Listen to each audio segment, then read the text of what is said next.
मित्रों, आज बीजेपी की नेशनल एग्जीक्यूटिव ने एग्रीकल्चर पर एक रेजोल्यूशन पास किया है और वह रेजोल्यूशन मेरे द्वारा प्रस्तुत किया गया और मध्य प्रदेश के मुख्यमंत्री श्री शिवराज सिंह चौहान ने उसका समर्थन किया और साथ ही साथ कर्नाटक के chief minister mister Sadananda Gowda ने किया।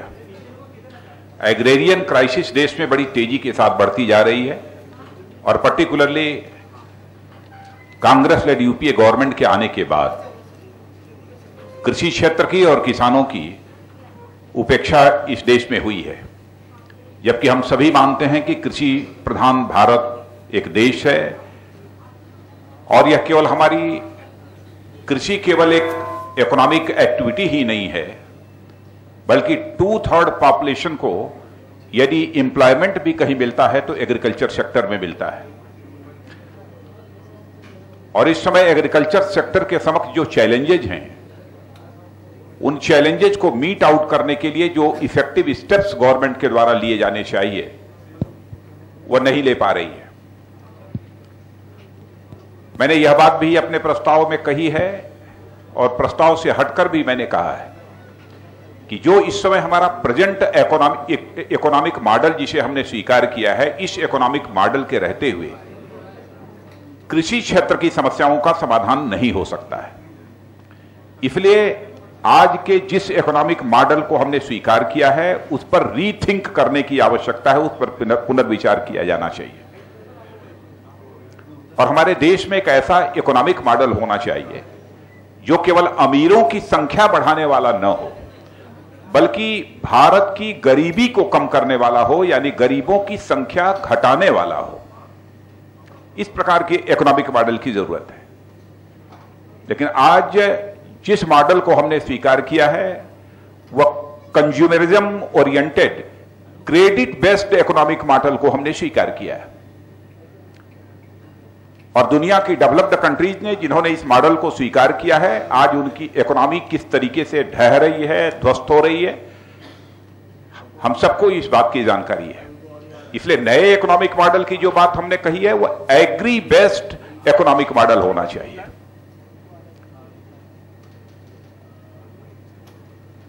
और हम इस बात यह कहने में गौरव की अनुभूति करते हैं कि भारत इस समय दुनिया में इंटेलेक्चुअल कैपिटल के रूप में इमर्ज कर रहा है। तो मैं समझता हूं केवल इंटेलेक्चुअल कैपिटल के रूप में इमर्ज करने से भारत विश्व का नेतृत्व नहीं कर पाएगा। इंटेलेक्चुअल कैपिटल के रूप में भी इमर्ज करना चाहिए, लेकिन भारत वर्ल्ड के एग्रीकल्चर कैपिटल के रूप में भी इमर्ज करना चाहिए।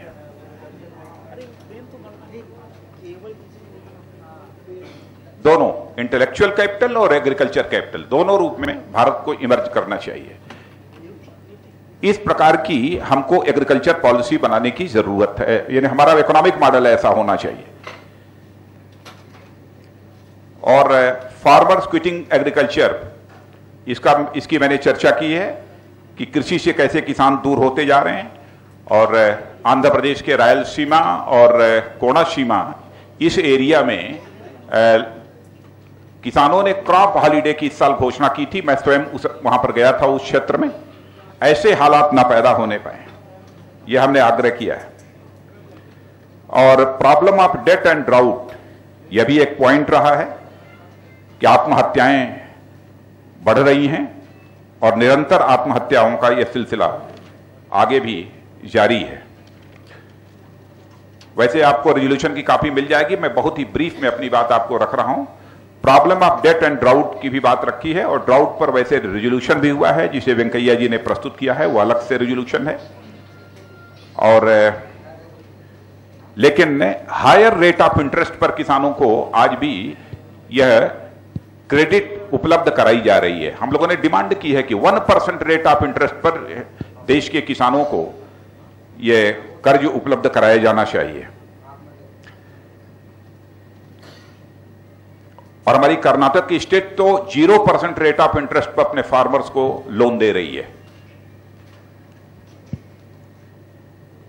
सब्सिडी के बारे में हम लोगों ने कहा है, गवर्नमेंट एक न्यूट्रिएंट बेस्ड सब्सिडी पॉलिसी के अंतर्गत नाइट्रोजन और पोटेशियम जो फर्टिलाइजर है उसकी सब्सिडी को कम करने जा रही है। मिनिस्ट्री ऑफ फर्टिलाइजर ने इस संबंध में अपनी रिकमेंडेशन भारत सरकार को भेज दी है।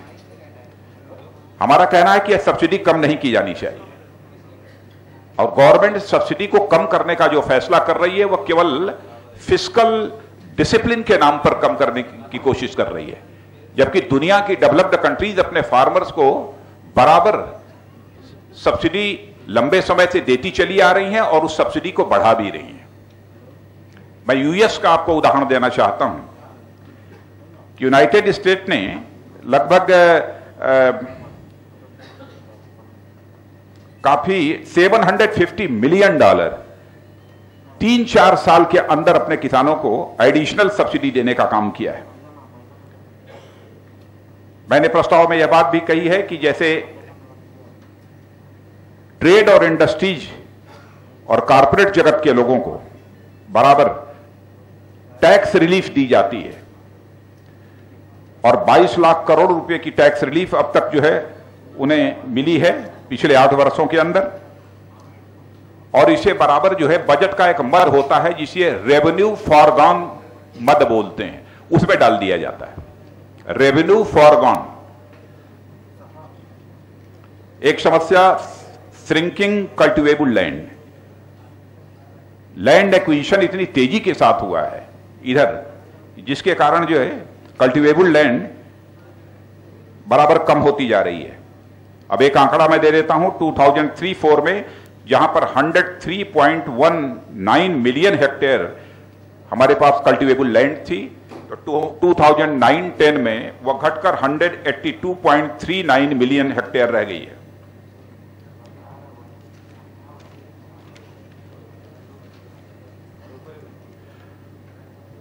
लैंड एक्विजिशन बिल के बारे में भी हम लोगों ने चर्चा की है, चूंकि स्टैंडिंग कमेटी की रिपोर्ट आ गई है तो हम लोग उस पर डिस्कस करेंगे, क्योंकि यह लॉर्ड डफरिन और एल्गिन के समय का यह लैंड एक्विजिशन बिल 1894 में जो बना था वही अब तक जो है चला रहा है। लेकिन मैं समझता हूं कि अगले मानसून सेशन में इस संबंध में पार्लियामेंट के दोनों हाउसेस में जब डिबेट होगी तो उसमें हम लोग भाग लेंगे। फार्मर्स फ्रेंडली होना चाहिए यह लैंड एक्विजिशन यह बिल। वैसे इसका नाम बदल गया है land acquisition rehabilitation and resettlement bill. Zero tolerance towards hunger. BJP is committed for hunger free India. यह हमारी कार्य समिति ने आज रिजॉल्व किया है, यह संकल्प लिया है कि हमारी गवर्नमेंट बनेगी तो हम भारत को हंगर फ्री बनाएंगे। 88 कंट्रीज हैं इस समय देश में जो कि ग्लोबल हंगर इंडेक्स के अंतर्गत आती हैं और उसमें भारत 67वें पायदान पर खड़ा है, 67वें पायदान पर खड़ा है। इसकी भी चर्चा की है। पीडीएफ सिस्टम को स्ट्रेंथन करने की जरूरत है और उस समय हमारी एक स्टेट गवर्नमेंट 36 की, उसका जो पीडीएफ है वह सिस्टम वह बहुत ही एक मॉडल सिस्टम है, उसको अडॉप्ट करने की बात हम लोगों ने कही है। प्रोक्योरमेंट पॉलिसी और स्टोरेज की भी चर्चा की है। अब जैसे गवर्नमेंट ने कहा कि हमारी स्टेट गवर्नमेंट्स व्हीट परचेज करना चाहती हैं, राइस परचेज करना चाहती हैं, लेकिन उनको जूट बैग्स नहीं मिल पाते। गवर्नमेंट कहती है कि हमको यह अनुमान नहीं था कि इतना अधिक प्रोडक्शन होगा, लेकिन गवर्नमेंट को पूर्वानुमान होना चाहिए, प्रीएम्प्ट पहले कर लेना चाहिए कि अनुमानतः कितनी फसल पैदा होगी। गवर्नमेंट ने इस काम को नहीं किया और ये बहुत ही आसानी से हो सकता है। और साथ ही जेनेटिकली मॉडिफाइड जो क्रॉप्स हैं उनके मॉरिटोरियम की बात कही है, या दूसरे शब्दों में आप कह सकते हैं तो सीधे रोक, उसको बैन किया जाना चाहिए, यह भी हमारी डिमांड है। और क्रॉस पॉलिनेशन के कारण ट्रेडिशनल सीड्स की वैरायटीज भी काफी हद तक पॉल्यूट हो रही हैं, प्रदूषित हो रही हैं। और इसमें इंटेलेक्चुअल प्रॉपर्टी राइट्स के अंतर्गत मल्टीनेशनल जो कंपनीज हैं वह रॉयल्टी के नाम पर सीड सिक्योरिटी जो हमारे देश की है, सीड सिक्योरिटी, उसको नष्ट कर देना चाहती हैं।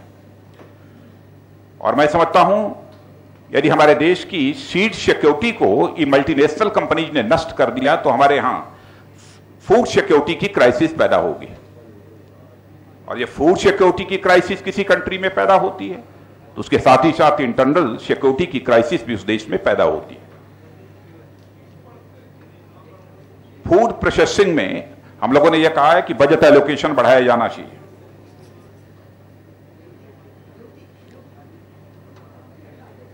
इरिगेशन और इंटरलिंकिंग ऑफ रिवर्स, इसकी बात भी कही है। सुप्रीम कोर्ट का जो एक वर्डिक्ट है इस समय का 30 रिवर्स को इंटरलिंक करने का, इसकी भी चर्चा की है और इस पर पूरी कार्य समिति ने सहमति व्यक्त की है। फ्लड और ड्राउट से इस देश को निजात दिलाना चाहते हैं, एक में यही रास्ता है।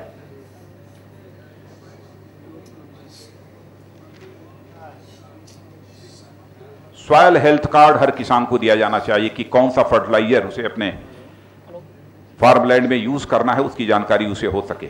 ऑर्गेनिक फार्मिंग को प्रमोट करने की बात हम लोगों ने कही है। ऑर्गेनिक फार्मिंग को प्रमोट किया जाना चाहिए और साथ ही साथ ऑर्गेनिक फार्मिंग के लिए सब्सिडी भी दी जानी चाहिए।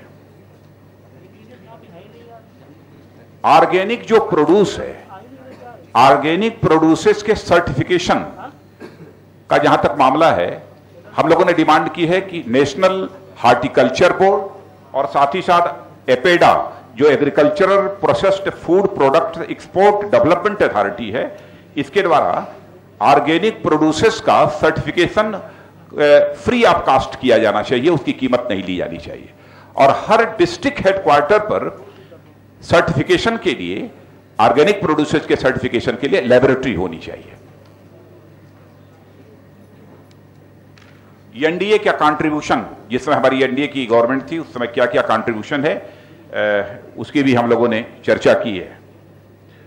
उसमें किसान क्रेडिट कार्ड हम लोगों ने दिया, कम रेट ऑफ इंटरेस्ट पर लोन दिया, फार्मर्स कमीशन हम लोगों ने उस समय बनाया। फार्मर्स कमीशन यानी स्वामीनाथन कमीशन की रिकमेंडेशंस को लागू करने की भी हम लोगों की डिमांड है। 2005 में ही स्वामीनाथन ने अपनी यह रिपोर्ट फार्मर्स कमीशन की सबमिट कर दी थी, लेकिन आज तक गवर्नमेंट ने उसकी रिकमेंडेशंस को इंप्लीमेंट नहीं किया है। कुछ डिमांड्स हैं, उनकी मैं चर्चा करना चाहता हूं। Agriculture and irrigation sector should be given more financial assistance from centre. BJP demands that the interest rate on agricultural loans should be reduced to 1%. BJP urges the government to open compulsory bank accounts for all farmers in the country and transfer all MSP payments, subsidies and other payments in cash directly to farmers. Bank account खोला जाना चाहिए और सब सारे payment सीधे किए जाने चाहिए किसानों को। Research should be done for the improvement of the Indian cow breeds. A regulatory authority to regulate the prices and distribution of seeds should be established. Utility items just like tractor, agricultural equipment, machineries, drip and sprinkler, fertilizer, seeds and agrochemicals should be kept out from the ambit of different type of taxes. इन पर किसी प्रकार का कोई tax नहीं लगना चाहिए। एक seed bank की हम लोगों ने बात कही है कि हर डिस्ट्रिक्ट हेडक्वार्टर पर एक सीड बैंक होना चाहिए ताकि सीड्स के लिए किसानों को परेशान न होना पड़े। एग्रो कमोडिटीज का एक्सपोर्ट इनकरेज नहीं किया जाना चाहिए, होना चाहिए लेकिन that should not be encouraged.